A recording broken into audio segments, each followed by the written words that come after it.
오늘 수요 저녁 예배 하나님의 말씀은 고린도전서 9장 1절서부터 12절까지 말씀입니다. 먼저 성경 봉독하겠습니다. 내가 자유인이 아니냐 사도가 아니냐 예수 우리 주를 보지 못하였느냐 주 안에서 행한 나의 일이 너희가 아니냐 다른 사람들에게는 내가 사도가 아닐지라도 너희에게는 사도이니 나의 사도됨을 주 안에서 인친 것이 너희라.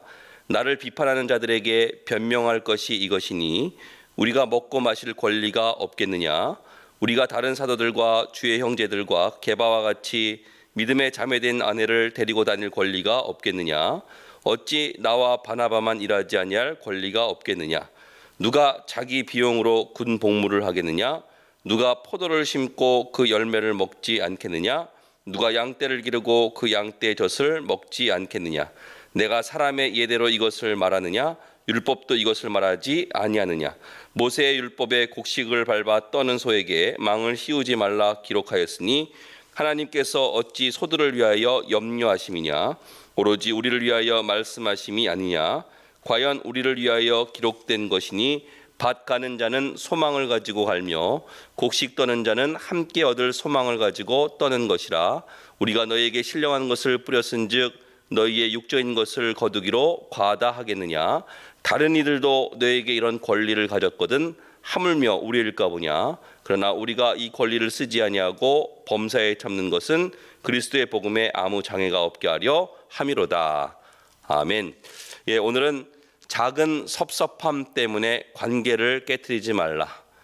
작은 섭섭함 때문에 관계를 깨트리지 말라라는 제목으로 말씀을 전하도록 하겠습니다. 오늘 이 본문의 말씀을 보니까요, 사도 바울이 좀 화가 많이 나 있는 상태인 것 같습니다. 왜 그러냐 보니까 사도 바울이 복음을 전해서 믿은 교회가 고린도 교회거든요. 근데 이 사람들이 이 사도 바울의 사도권에 대해서 의심을 가지고 있었습니다. 그게 오늘 1절과 2절에 나오는데 1절과 2절의 말씀을 보시면 내가 자유인이 아니냐 사도가 아니냐 예수 우리 주를 보지 못하였느냐 주 안에서 행한 나의 일이 너희가 아니냐 다른 사람들에게는 내가 사도가 아닐지라도 너희에게는 사도이니 나의 사도됨을 주 안에서 인친 것이 너희라. 그러니까 내가 사도가 된 것 너희들이 확실히 인쳐주지 않았느냐. 그러니까 사도 바울이 복음을 증거해서 너희들이 믿었는데 어떻게 사도 바울의 사도권을 의심을 하냐라는 것입니다. 그러니까 이 고린도 교회 안에서 사도 바울을 이렇게 비판하는 사람들이 있었던 것 같습니다. 그러면 이 사도 바울의 사도권을 공격하는 근거가 무엇이냐 보니까 이 다른 사도들은 그 복음을 증거하고 말씀을 전하고 생활비를 좀 받았던 것 같아요. 근데 사도 바울은요 돈을 받지 않았습니다. 그러니까 자비량 선교를 했어요. 그랬더니 이 자비량으로 전도한 것을 가지고 이게 가짜가 아니냐 이것을 의심했다라는 거예요.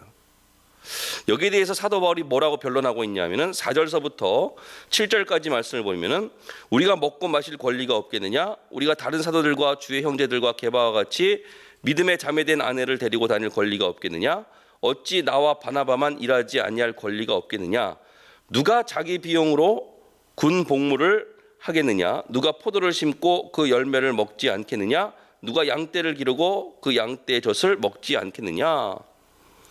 그러니까 나는 사도로서의 모든 권리를 가지고 있지만 결론적으로 얘기한다면 그거예요. 복음을 전하는 데 있어서 이것이 장애가 될까 봐 그것을 사용하지 않았다는 거예요. 이 말씀이 오늘 또 12절에 나와 있죠. 12절에 보시면 다른 이들로 너희에게 이런 권리를 가졌거든 하물며 우리일까 보냐. 그러나 우리가 이 권리를 쓰지 아니하고 범사에 참는 것은 그리스도의 복음에 아무 장애가 없게 하려 함이로다. 그러니까 복음을 전하는데 장애가 되지 않기 위해서 이 사도된 권리를 쓰지 않았다라는 거예요. 오늘 이 말씀을요 저는 이렇게 생각했으면 좋겠습니다. 이 사도 바울의 입장에서 보면 참 억울한 상황이죠. 근데 이 오늘 본문의 말씀을 사도 바울의 입장에서 보기보다는 이 고린도 교회 교인들의 입장에서 말씀을 좀 살펴보려고 합니다.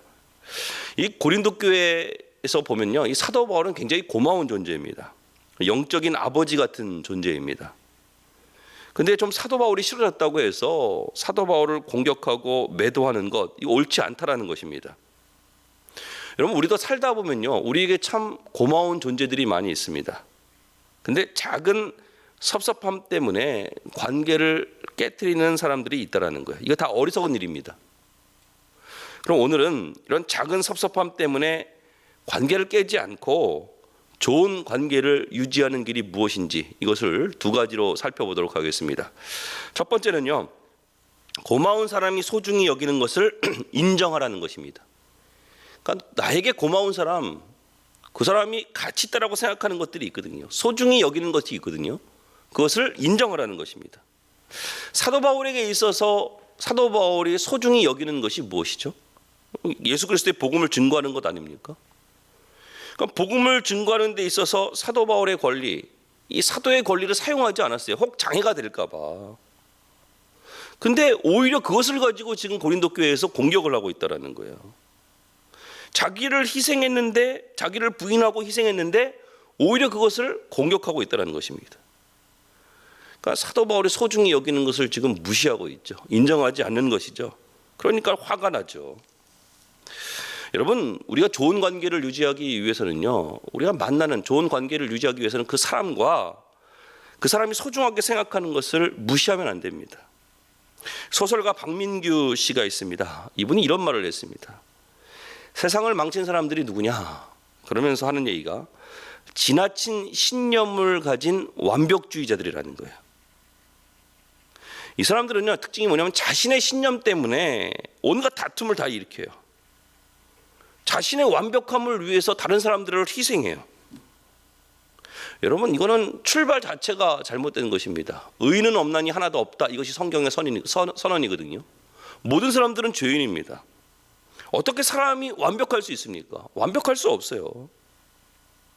그러니까 사도 바울을 향해서 비판하는 사람들을 보면요, 완벽주의자들이거든요.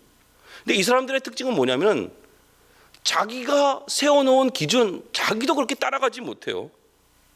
자기도 그렇게 살지 못해요. 그러면서 기준은 저 산꼭대기에 올려놓고 사도 바울을 지금 난도질하고 있다는 것입니다. 사도 바울을 이 꼬투리 잡을 곳이 없으니까 복음을 증거하는데 돈을 받지 않았다. 이거를 지금 꼬투리를 잡고 있어요. 여러분, 사도 바울이 가지고 있는 위치, 또 사도 바울의 권리, 그거 인정하는 것 당연합니다. 오늘 2절의 말씀을 다시 보시면 다른 사람들에게는 내가 사도가 아닐지라도 너희에게는 사도이니 나의 사도됨을 주 안에서 인친 것이 너희라. 그건 복음을 증거하는 데 있어가지고 이 고린도 교회에 자기가 예전에 있었던 일들 사도 바울이 이야기하지 않았겠습니까?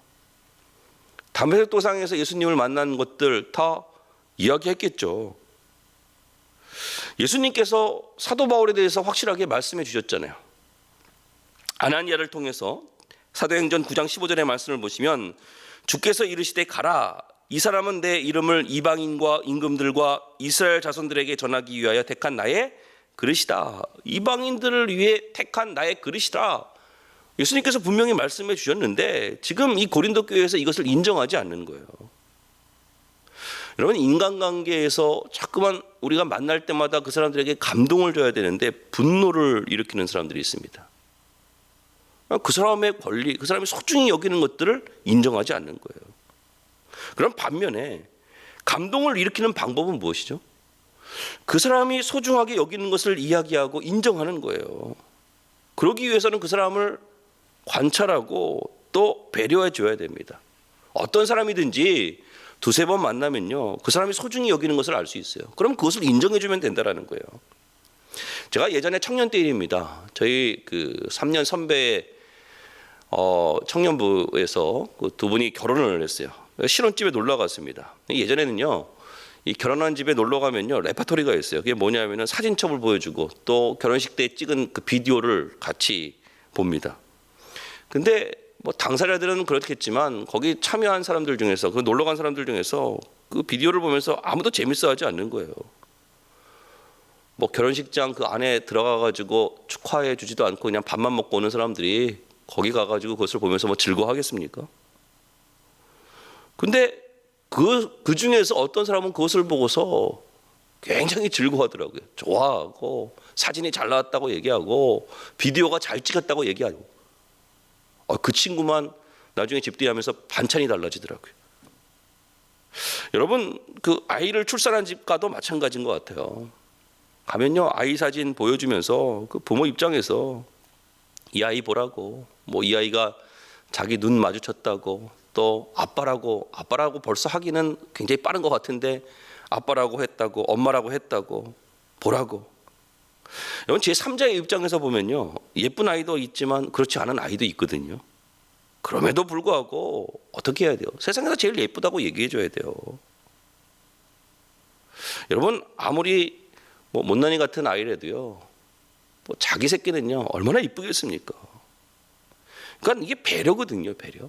그 사람이 귀중하게 여기는 것을 인정해주고 소중히 여겨주는 것.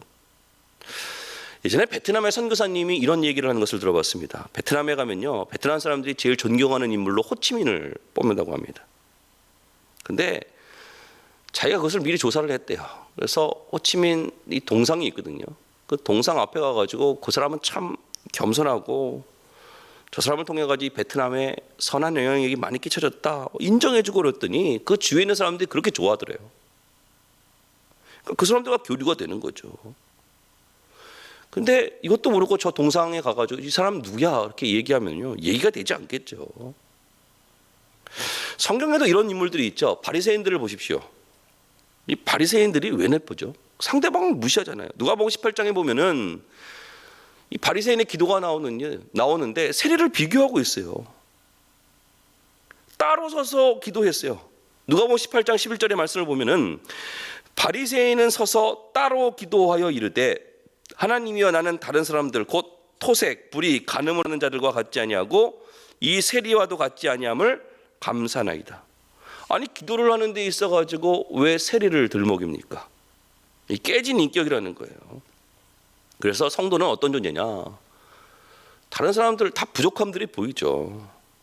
근데 그 부족하더라도 그것을 비판하는 것이 아니라 오히려 그 사람이 성장할 것을 기대하고 바라봐 주는 거예요. 인정해 주는 거라고요. 여러분 예수를 믿는다는 건 뭐죠? 변화된다는 것 아닙니까? 예수 믿고 변하지 않을 사람은 없습니다. 다 변화되어 갑니다. 그럼 진짜 인격을 가진 사람은 어떻게 하죠? 그 변화된 모습을 바라봐 주고 격려해 주는 사람이라는 거예요. 오늘 우리 수요 저녁 예배 이 말씀을 듣는 우리 반석교 성도님들 다른 사람들이 참 소중히 여기는 것을 정말 소중히 여기고 인정해 주는 것을 통해서 좋은 관계를 잘 유지할 수 있는 우리 성도님들 되시기를 주님으로 축원합니다. 두 번째는 오늘 본문을 통해서 좋은 관계를 유지하기 위한 방법은 무엇이냐면은 비판으로 나를 증명하지 말라는 거예요. 비판. 왜 비판을 하죠, 사람들이? 보통 비판하는 사람들을 보면요. 잘 나가는 사람들을 비판합니다. 근데 그 마음속에 그것이 있는 거예요. 비판을 하면서 나는 너하고 동급이라는 거예요. 오늘 3절의 말씀을 보시면 나를 비판한 자들에게 변명할 것이 이것이니, 그러니까 사도 바울은요 항상 비판하는 사람들이 있었던 것 같아요. 심지어는 빌립보 감옥에 갇혀 있었을 때도 사도 바울을 괴롭게 하려고 복음을 증거하는 사람들이 있어요. 시기로. 아마 사도 바울은 평생을 통해서 계속해서 이런 질투와 시기를 받았던 사람인 것 같습니다. 그럼에도 불구하고 사도 바울은 그것 때문에 흔들리지 않았어요. 여러분 어떤 탁월한 사람들이 있어. 어떤 분야에 탁월한 사람들을 시기와 질투로 꺾으려는 사람들은요 넘어지게 돼 있습니다. 오히려 탁월한 사람들을 본받아야죠. 그러면 성장하게 돼 있습니다. 저는 지금 이 사회를 보면요 굉장히 비판이 만연되어 있는 것 같습니다. 근데 그 비판하는 그 내용들을 보면요 그 비판을 통해 가지고 내가 누구인가를 증명해 보려고 합니다. 이거 어리석은 시도라는 거예요. 우리가 하나님의 자녀이면 됐지 뭘 또 증명을 합니까? 또 많은 사람들이요 어떤 상황들을 봤을 때 그 상황을 설명하려고 합니다. 예를 들어 가지고 이런 것이 있어요. 교회에 어떤 사람이 머리를 노랗게 염색하고 왔어요. 지금은 그것이 뭐 아무런 이상하지도 않았지만 예전에는 머리를 염색하고 온다 그러는 것은 뭐 노랗게 염색하고 온다라는 것은요 거의 많은 사람들이 눈총을 받는 일이었거든요. 근데 가만히 그 사람을 비판하는 것을 그 내용을 보면요 그 사람을 컨트롤하고자 하는 마음이 있는 거예요. 왜 노란색으로 염색하고 오냐? 그렇게 말한 분을 보니까요, 그분은 검정색으로 염색하신 분이더라고요. 때로는 많은 순간에 설명하려고 하지 말고 그냥 받아들여야 돼요. 그러니까 비판하려고 하지 말고 받아들이는 것이 필요하다는 거예요. 소설가 공지영 씨가 이런 얘기를 했습니다. 상처가 많은 분, 아마 이분은 상처가 굉장히 많았잖아요. 또 결혼 생활도 평탄하지 않았고 가정도 그렇고, 이분이 그런 얘기를 합니다. 나를 키운 것은 80%가 상처였다라는 얘기를 했습니다. 근데 이 상처에 대해서 이렇게 얘기합니다. 오히려 그 상처 때문에 자기가 성장했다라는 거예요. 그러면서 오히려 그 상처를 통해 가지고 글을 쓰고 많은 사람들에게 희망을 주고 또 자신도 치유가 되는 그런 경험을 했다, 그런 얘기를 했습니다. 여러분, 반면 어떤 사람은요, 자기가 상처를 받았다고 남을 비판하고 공격하는 사람이 있습니다. 오히려 더 상처가 나죠. 인터넷에서 악플 쓰는 사람들 있죠. 이런 사람들을 치유가 되지 않습니다. 더 악화되는 것이죠. 여러분, 우리 주위에서 다른 사람들을 비판하는 사람들이 있습니까? 이 상처 입은 사람이라는 거예요. 그 상처를 가지고 공격하면 절대로 치유되지 않습니다. 오히려 상처를 가지고 위로해주고 섬겨주고 감싸주면 치유가 된다는 거예요. 오늘도 우리에게 도움을 주는 많은 소중한 사람들이 있습니다. 그 사람이 소중히 여기는 것을 소중히 여겨줘야 돼요. 그게 지혜로운 사람입니다. 좋은 관계를 유지할 수 있는 방법입니다. 다른 사람들이 잘못한 것들 혹 있을지라도 오히려 비판으로 나가지 말고 그 사람이 성장할 것을 바라봐 주십시오. 그리고 때로는 설명을 하려고 하지 말고 받아들이십시오. 그리고 나를 치유하시는 그 하나님을 의지하고 나가십시오. 그러면 우리의 많은 이웃들과 또 많은 그리스도인들과 좋은 관계를 유지하게 될 줄 믿습니다. 우리 반석계 모든 성도님들은 그리스도 안에서 한 형제요 한 자매요 또 좋은 관계를 잘 유지하는 우리 성도님들 되시기를 주님으로 축원합니다. 기도하겠습니다. 사랑의 하나님, 감사합니다. 하나님, 때로는 우리에게 도움을 주는 많은 고마운 사람이 있음에도 불구하고 그 고마움을 우리가 느끼지 못하고 감사하지 못하고 살 때가 얼마나 많이 있는지, 하나님, 이 시간 저희들이 고백을 합니다. 저희들을 불쌍히 여겨주시고 또 우리에게 도움을 주는 많은 사람들, 그 사람들이 소중하게 여기는 것을 소중하게 여겨주고 또 우리 주위에 탁월한 사람들, 그 사람들을 비판하는 것을 통해서 자기를 드러내려는 어리석음을 버리고 오히려 내 자신의 상처를 통해서 남을 섬겨주고 감싸주는 것을 통해서 자신을 치유하는 하나님의 귀한 종들이 될 수 있도록 저희들을 붙들어 주시옵소서. 예수님의 이름으로 기도사옵나이다. 아멘.